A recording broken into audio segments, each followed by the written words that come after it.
aliado misterioso. Si es que si estábamos viendo de que estábamos recibiendo como que información o apoyo de alguien más. Luz parece ser que Ray no hacía estas cosas solo. Había alguien más ayudándolo, so falta algo más. I get more normal human interaction from hanging out with Bosco too than him.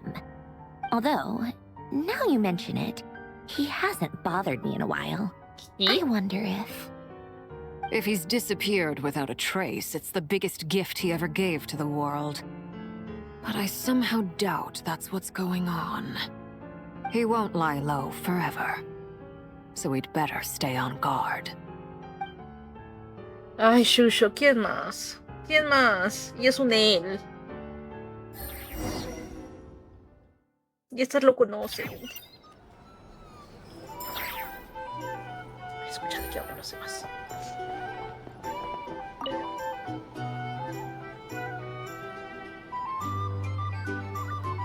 Ah, Lord Sangamabe. How lovely to see you.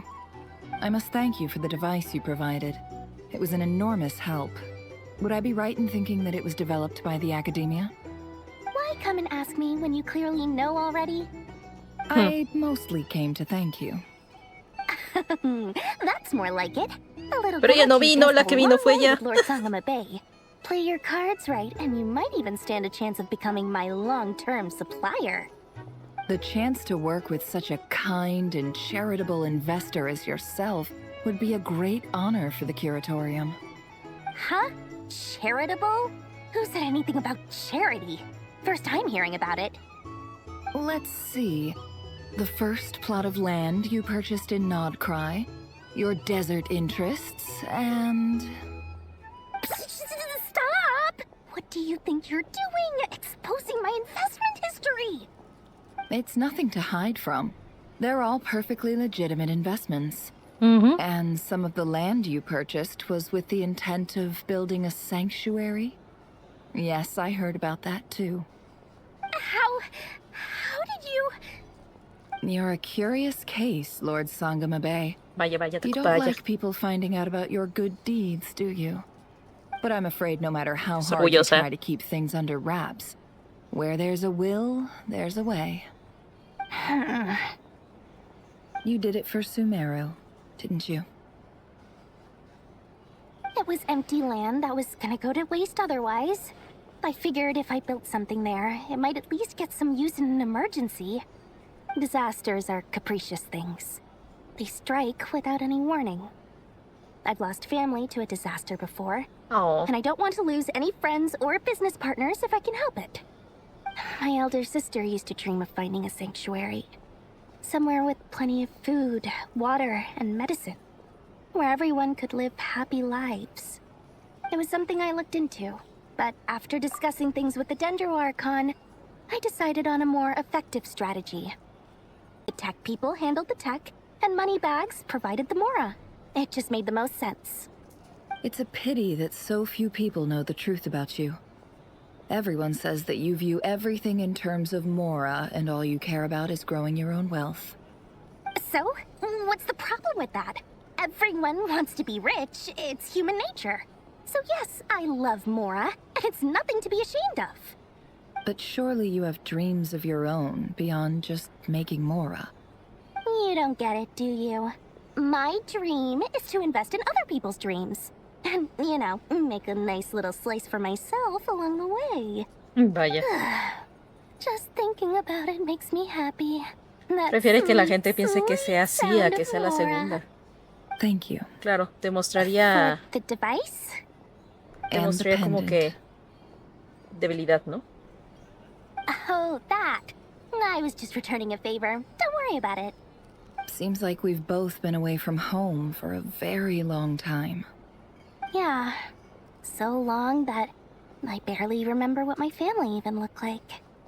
That would be your mother, father, and sister? Yeah, though it's been years since my sister passed away. Ouch. It's not like I want to forget them, obviously, but memory can be even more ruthless than the most calculating business person. Beyond a certain point, if something isn't helping you, it just gets rid of it. My sister can't help me now. Slowly but surely, her face is fading from my mind's eye. It's become a vague impression. Not everything will fade. When loved ones pass away, the beautiful memories are the ones that last the longest. Yeah, that's true. If you ask me, that's the one silver lining in all of it. Well, that, plus, I'm sure that life is much better now than it was back then. Oh, absolutely. I have tons Estás, of Mora. como hablan de cosas muy serias, ya hasta se te cayó la música de fondo, oye. You've got a lot going for you too. Boss of the Curatorium of Secrets? I'm sure there's plenty of Mora to be made in that line of work. I appreciate the vote of confidence.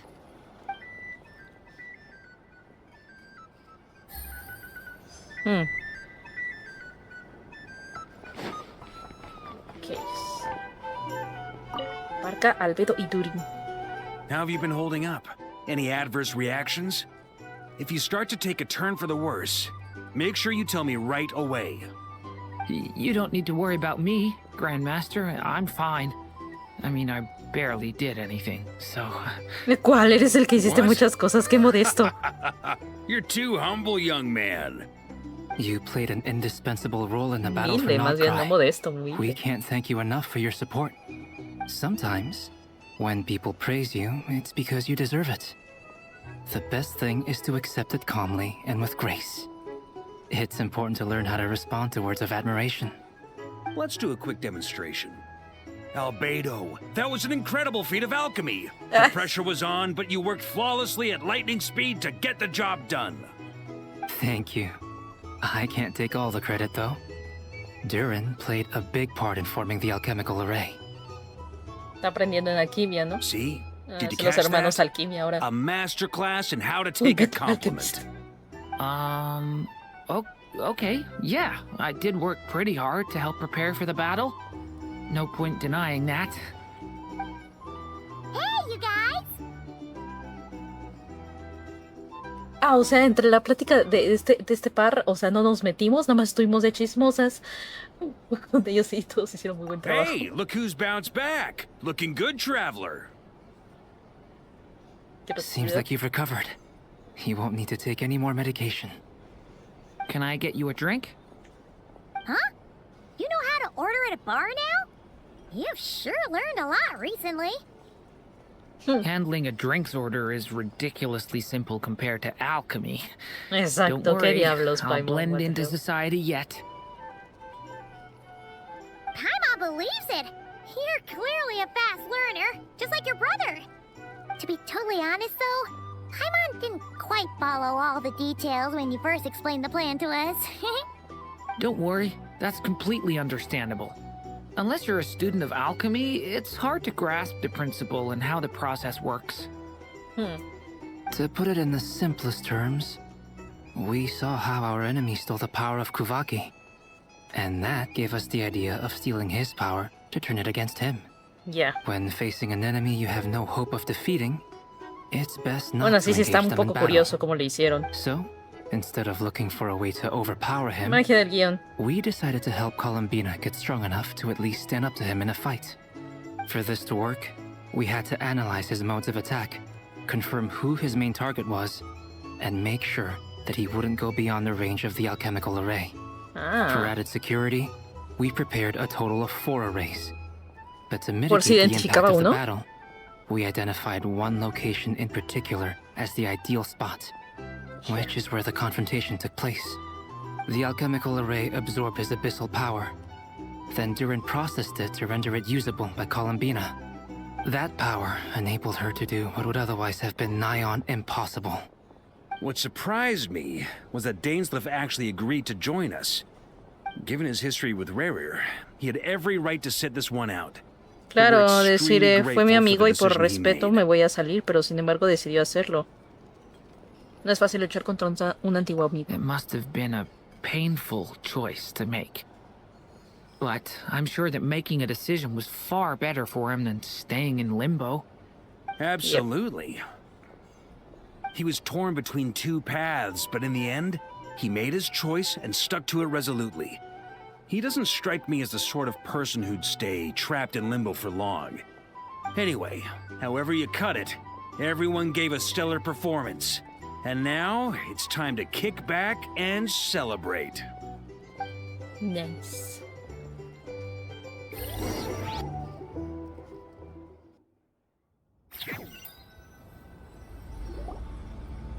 Now what? Este par. That's the only reason you're here. Yes. I've thought a lot about it. And I've realized that you, me, and Arlecchino should be friends. Y así como que cree que ya éramos amigas. So I felt I had to come and tell you. Well, this is a new one. I'm so moved. I can't even hold my teacup. If that's all, you can leave now. Do you not want to be friends with me? Or is it that you prefer being co-workers? What is this, Columbina? Are you deliberately testing my patience threshold? Right now, my politeness module is active. But if you say another word, I swear I'll shut it down. If your politeness module was active, wouldn't you say the word please at some point? Polonia, please see Lady Columbina to the door. Will you still invite me to your next tea party? What? Yes, I think you will. Bye bye. Ya la conoce muy bien, de veras. Vaya. ¿Yo qué hago hasta acá? ¿Quién estabas hablando con una amiga? No interrumpo, ¿verdad? Last time, the Wild Hunt escorted you out. Would you rather I handled it myself this time? ¿Por qué me voy hasta acá? No entiendo. We just wanted to, see how you were doing now that it's all over. Why? Out of concern for my safety? I hope you didn't seriously think that the Rehir of Solnari would be able to lay so much as a finger upon me, given how prepared I was. Mostly because you kind of helped us out, so we just wanted to check you were okay. Looks like all your robots are fixed, huh? Así que hemos interrumpido tu té de la tarde. Oh, don't you worry about that. Tea time is already a write-off. The visitor before you managed to kill my appetite. If you're in the mood for tea, go ahead and help yourself. Otherwise, it's going to waste. Huh? My coasters are still missing in action, though. Use this notebook instead. Whoa! Pretty hefty notebook. Look at all those calculations. You can ignore those. They're just dumb scribblings. Pero, ¿por qué nos prestas que es en serio? Free time. Sometimes I remember the distant, dreamlike past. Sometimes I imagine the far-flung future. Qué curioso, la verdad. And other times, I grit my teeth and note down all the crazy nonsense going on in the present. Some people do the crosswords in the newspaper. This is my equivalent of that. Trying to predict the future is like daydreaming. And writing about the present just makes me furious. No sabría decir. The past is my favorite. If nothing else, it's already set in stone, so I don't have to rack my brains trying to figure it all out. Huh. Although, having said that, the only vaguely interesting memory in my past is probably that guy they call Lord Artificer. Rey de la mecánica. Alain Guillotín, el rey de la mecánica, tal vez. Who else? Pretty much all the mecha in Fontaine are his personal handiwork. Pues no lo conozco. Are you saying you know him? Like, personally? Fue su creador, ¿te imaginas? I mean, I guess we were friendly enough. ¿Eras amiga del rey de la mecánica, no? ¿Ya hace 106 años? Yep. In fact, I'm probably the only normal person left who knew him at all. Normal. We used to chat occasionally back when he was still around. Before he passed away, he asked me to destroy all his manuscripts. Oh? I honored his request. But I did read through everything first before destroying them. Entonces es la única persona que sabe de todos sus trabajos a detalle. Lord Artificer Alain Guillotin disappear like that. Perdón, Alain Guillotin. So, that's where the formulas in your notebook are from? I just told you. Those are my equivalent of crossword puzzles. They're just dumb formulas that I solve for fun when I'm bored. Alain's work was like epic poetry. The formulas in my notebook are just silly little riddles in comparison. Not that there's anything bad about them. I mean, at least, solving those riddles isn't going to hurt anyone. Except me, because I lose a few brain cells in the process. Anyway, while we're on the topic, I might as well tell you about what happened to him and his friends. Y esta maravilla que se le ocurre compartirles tanto detalle de esto. Cruz de los Narcisos, claro. So there was some rivalry between them, but it was a friendly rivalry. But beneath the friendship and the rivalry ran something deeper, a sense of nostalgia for the past. Unfortunately, childhood would end, the prophecy would come true, the apocalypse would arrive, and the future would never be. A mad dream that would normally only capture the minds of lunatics begin to take root in their hearts. A dream of saving the world. Sandrone no fue parte de la corte de los Narcisos, ¿o sí? Lesser wits. That dream would probably have ended up as something for them to joke about in their older years. But alas, they were some of the sharpest minds around. They nurtured that dream with the full power of their intellect, and it grew into something that ate away at their souls. The first of them to fall under its spell was René.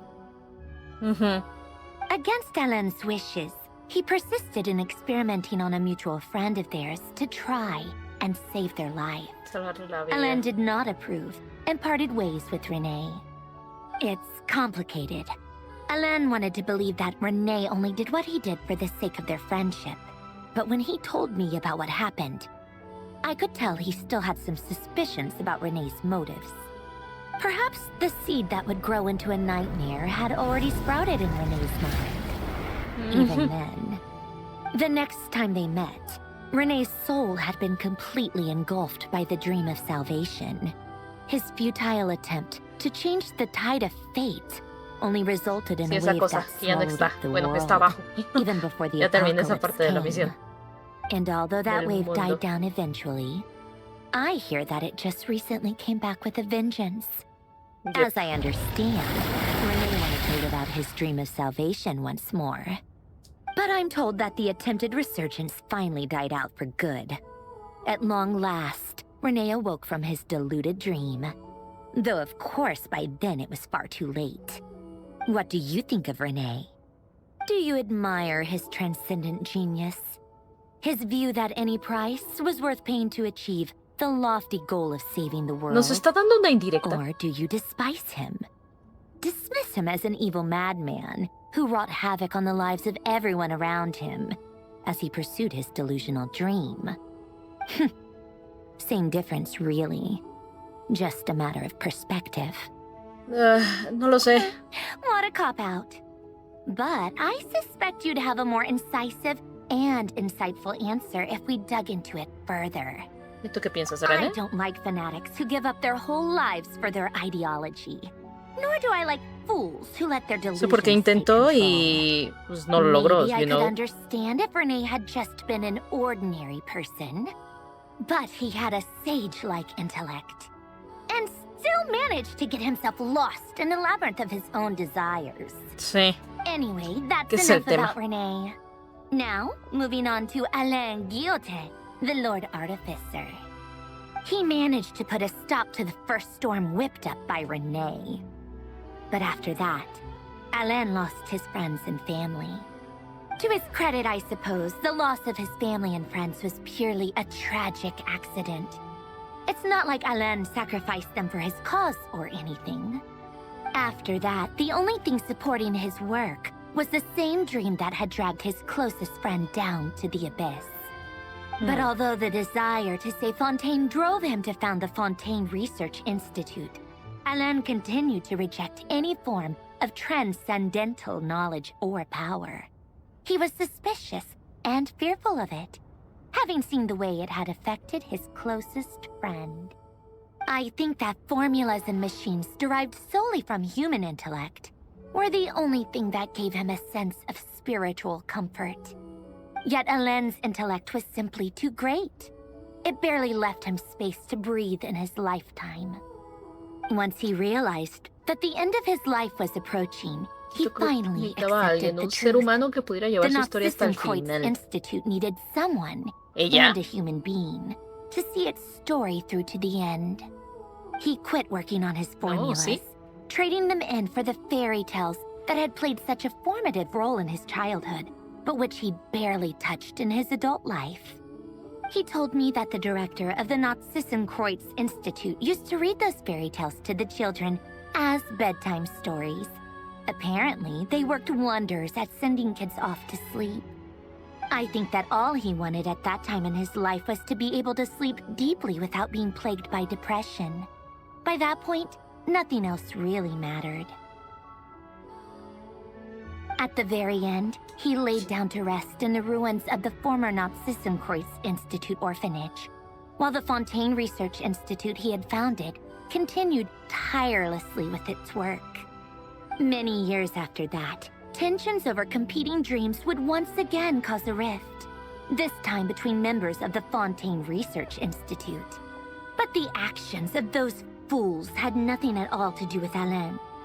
And that is the story of two people from the Nod Institute que querían salvar el mundo. O sea, ella dice, no hay forma, o sea, one went all in on his fantasy of salvation, sacrificar tu propia vida para salvar un mundo que te va a valer queso si lo salvas o no. O sea, comprendo un poco su tema de... sought desperately to burn bright in his life, even though he wasn't sure where he was going. I do sometimes wonder, why is it that people like them have such grand hopes of saving the world? Even the grandest tree starts as a tiny seed. So perhaps, salió de ella. For each of them, their mission to save the world began with a very simple desire: to save themselves. They were young children with friends and family who mattered to them, desires to explore the meaning of life, ambitions to have a successful career. They didn't want to see all of that taken away in one fell swoop. Or maybe they just wanted to find something to anchor themselves within the chaos, to stop them getting quietly swept away by the storms of life. But instead, the search for their own salvation took them down the rocky road laid out by fate. Do you think the desire to save oneself is enough of a justification to try and save the world? ¿El deseo de salvarse uno mismo es razón suficiente para querer salvar el mundo? ¿Sí? The way you said that sounded just like Alain. I asked him the same question back when he was in his prime, putting all of his energy into his work. He gave the exact same answer as you did. No elaboration, just a quick short answer before getting right back to his work. He was always that way. All right, tea time's over. I owe Arlecchino a favor for telling me these stories. I'll have to bring a whole sack of gifts the next time I visit the House of the Hearth. I'm gonna go tinker with Polonia now. You guys can do whatever you want, as long as it doesn't involve interrupting me. Vaya. Polonia, exit hibernation mode. Begin diagnostics. Interesante plática.